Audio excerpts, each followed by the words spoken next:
আসসালামু আলাইকুম, সবাই কেমন আছেন? আশা করি সবাই অনেক ভালো আছেন। আমরাও ভালো আছি।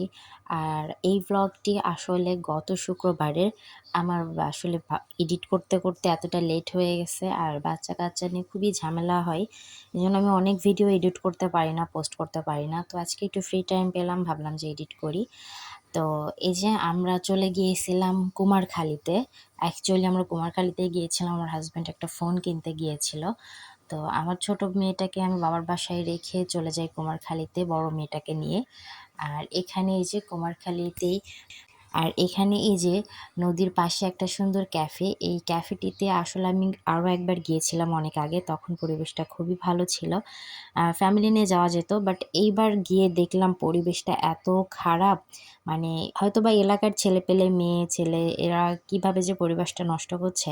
তো সেটা দেখে ওখানে আর থাকলাম না, না থেকে চলে আসলাম এই যে কুমারখালী বাজারে। এখানে একটা মালাই চা বিক্রি করে। অ্যাকচুয়ালি মালাই চা না, মটকা চা।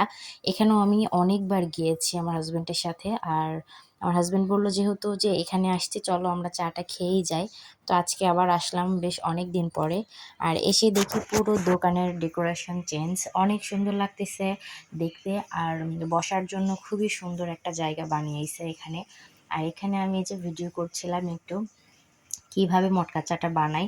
আর আমরা যে গেলাম তখনই মনে হলো যে দোকানটা তখনই ওপেন করলো। আমরাও গিয়েছিলাম 4টা 4:30 নাগাদ এই সময়। আর এখানে এই যে ইনের চুলাতে চা দিয়ে দিয়েছে। আর এখানে এই যে এই মটকাগুলোতে চা বানাই, মটকাগুলো গরম হচ্ছে। আমার ভিডিও করা দেখে আসলে উনি আমাকে ডাকলো যে ম্যাম এখানে আসেন, এখানে এসে ভিডিও করেন। এই যে দেখেন কি দারুণ করে এই গরম মটকাটা নিয়ে গরম চা দিচ্ছে। আর এই মটকার গরমেই চাটা কিন্তু হয়ে যাচ্ছে, পুরো টকবক করে ফুটতেছে, দেখতে কিন্তু দারুণ লাগছে। তা আমি এখানে খুব ক্লোজলি ভিডিওটা করছিলাম। আর এই চাটা খেতে যে কি দুর্দান্ত টেস্ট। আসলে যারা যারা মটকা চা খেয়েছেন তারা অবশ্যই জানেন, একটা পুরা পুরা স্মেল আসে, খেতেও বেশ মজা লাগে। তো এখানে একটা মানে এই পাত্রে যতটুকু চা দেখছেন, এই চাটা বানাতে উনি 3 থেকে 4টা মটকা নিয়েছে। এই যে উনি এখানে রেখে দিল, আরেকটা মটকা নেবে। এরকম করে 3 থেকে 4টা মটকা এই যে গরম উঠাচ্ছে, মটকা একদম লাল হয়ে গেছে মটকাটা গরমে। আর এখানে এই যে এভাবে করে চা বানাচ্ছে আর আমরা চার জন্য ওয়েট করছিলাম। আর সেদিন আসলে খুব গরমও পড়ছিল, প্রচণ্ড গরম। তো হয়তো আমাদের ঠান্ডা কিছু খাওয়া উচিত ছিল, ঠান্ডা কিছু না খেয়ে আসলে গরমের মধ্যে গরম চাটাই খেতে বসলাম।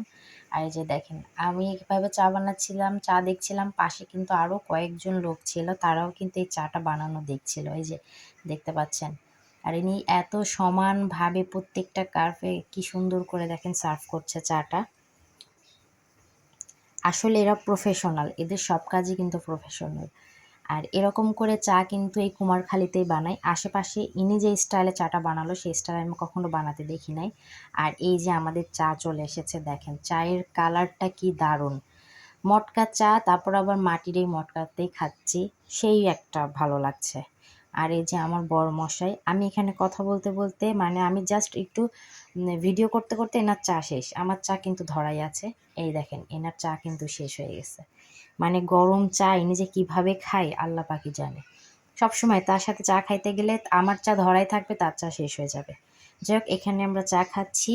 আর আমার মেয়ে তো লাফালাফি করছে, চলে যাবে, প্রচণ্ড গরম, বসতে পারছি না। চাটা খেয়ে এখন বের হয়ে যাব। আর এই যে দেখেন আমি ওকে বলছিলাম যে আমার চা ধরাই আছে, তোমার চা শেষ, এটা বলছি। আর উনি আমাকে কি একটা ভেটকি মার্কা হাসি দিল, দেখেন এটা কোনো কথা? যাই হোক সবাই ভালো থাকবেন, সুস্থ থাকবেন, আল্লাহ হাফিজ। আর আমার চ্যানেলটিতে নতুন হলে অবশ্যই আমার চ্যানেলটিকে সাবস্ক্রাইব করবেন, আমার ভিডিও ভালো লাগলে লাইক করবেন। আল্লাহ হাফিজ, সবাই ভালো থাকবেন।